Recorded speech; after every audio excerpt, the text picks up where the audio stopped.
Tensions continued to rise this week between the U.S. and Iran. On Wednesday, the U.S. State Department ordered all non-emergency staff out of Baghdad, and the White House has reportedly reviewed a military plan that would see as many as 120,000 American troops sent to the Middle East should Iran attack American forces. These developments prompted White House reporters to ask President Donald Trump this question Thursday. Mr. President, are we going to war with Iran? Hope not. So is the U.S. on a path to war with Iran, and what's behind these mounting tensions? Shivaloy Majumdar served as policy director to Foreign Affairs Minister John Baird. He's now a senior fellow at the Macdonald-Laurier Institute and joining us from Toronto. Thomas Junot is a former Middle East analyst with the Department of National Defense, and he's now an assistant professor at the University of Ottawa. He's with me in studio. Hi to both of you. Nice to see you. Thanks for having us. So the past few weeks, there have definitely been a surge of headlines to suggest that tensions with Iran are on the verge of boiling over. Before we dig into the merits of that, I want to sort of get an assessment from each of you about where you think those tensions are at. Shiv, I'll start with you.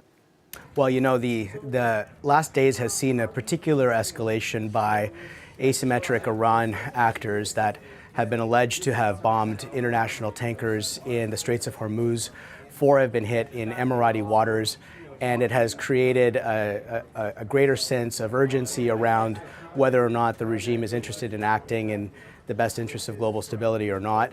The Americans have responded with both air overflights and dispatching the USS Lincoln aircraft carrier strike group to the region, as well as put the region on notice that there could very well be an increase of American military deployments.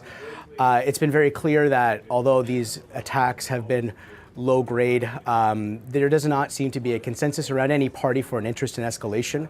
More so, Iran, I think, identifies that choking off its global oil supply is existential to its economy and is trying to instigate the world to come to its side, even though I think they're doing a wonderful job at pushing the global community away. Let me pick up on something that Shiv mentioned there, and that is that there doesn't seem to be a willingness on either side necessarily to escalate it to the point of what most people are talking about now is the possibility of war, let's say. Would you agree with that? On that, I would definitely agree. I think that for all the tension that we've had, for all the rhetoric that has come out of both sides in the last week or so, from the beginning, in my mind, there was only a very low probability that things would actually escalate into a war. If anything, since some of the news that have come out since yesterday, I've decreased that probability even more to pretty close to zero.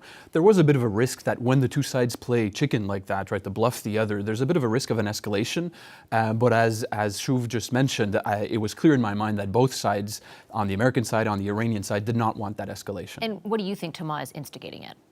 I would provide a more balanced view than what the other guests just provided, in the sense that clearly Iran in the last week, in the last month, and in the last years and decades for that matter, has undertaken a number of provocative actions against American interests, against Saudi interests and others that are partly responsible for this escalation.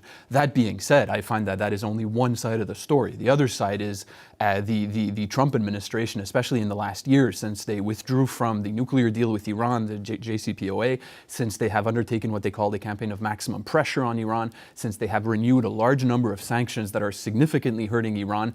This campaign of escalation on the American side is also responsible for a lot of this tension. And in terms of what has exactly triggered the most recent tension, I would put more blame on the American side. What about you, Shiv? What's your response to that? Well, I think that is a perfectly imbalanced assessment of the region. At the end of the day, despite the JCPOA agreement, Iran had conducted a campaign of genocide in Syria and hegemony in Yemen. It has proven that it was developing ballistic missile capacity to deliver a nuclear payload, even if that fell outside of the JCPOA, the nuclear deal agreement.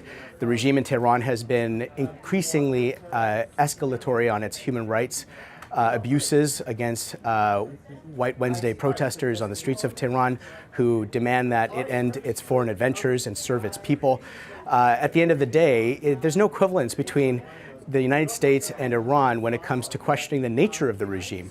I think that there has been an attempt to do a grand bargain in the Persian Gulf with Iran over the last decade or so, but it has proven not to have resulted in a better behavior from Tehran when it comes to the stability of the neighborhood or participating as a confident actor in the global community of nations. In fact, it has been acting intentionally to subvert that global order and destabilize the region. So you don't think there's been any sort of ratcheting up of the rhetoric on the U.S. side? There has been a return to a campaign of maximum pressure, which saw Iran come to the negotiating table in the first place. You know, the intentions of the P5+1 that sought to get a nuclear deal out of Iran, I think, were perfectly genuine.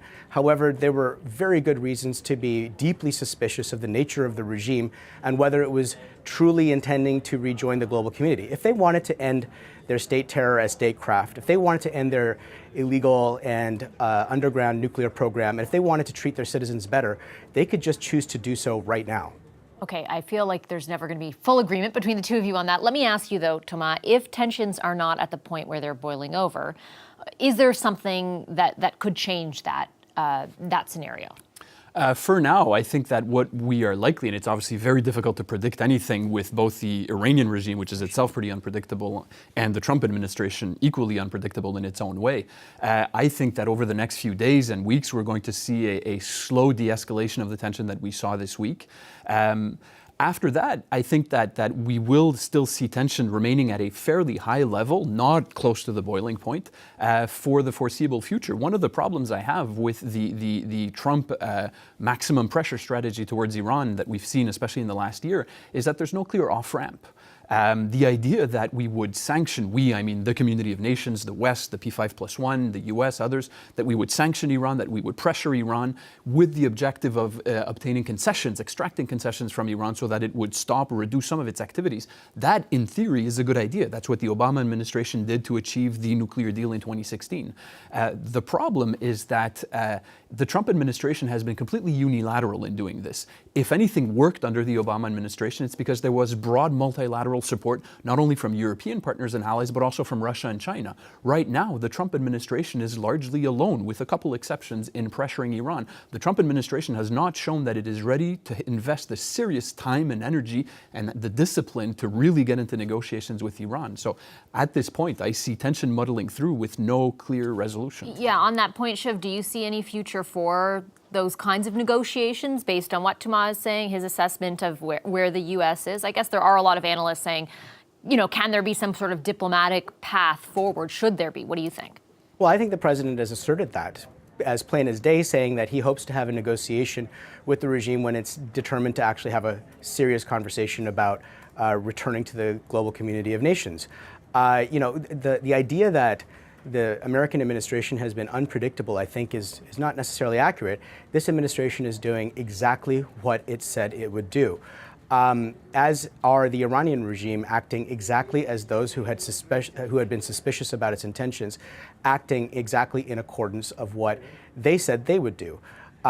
With respect to the campaign on maximum pressure, the entire concept was to make sure that the Iranian regime would negotiate in earnest, and that the world would not look at Iran just through the silo of nuclear negotiations, but also through its practice of sponsoring terrorism at great cost to the neighborhood and to the innocent people who live there, and its own human rights abuses against its own people.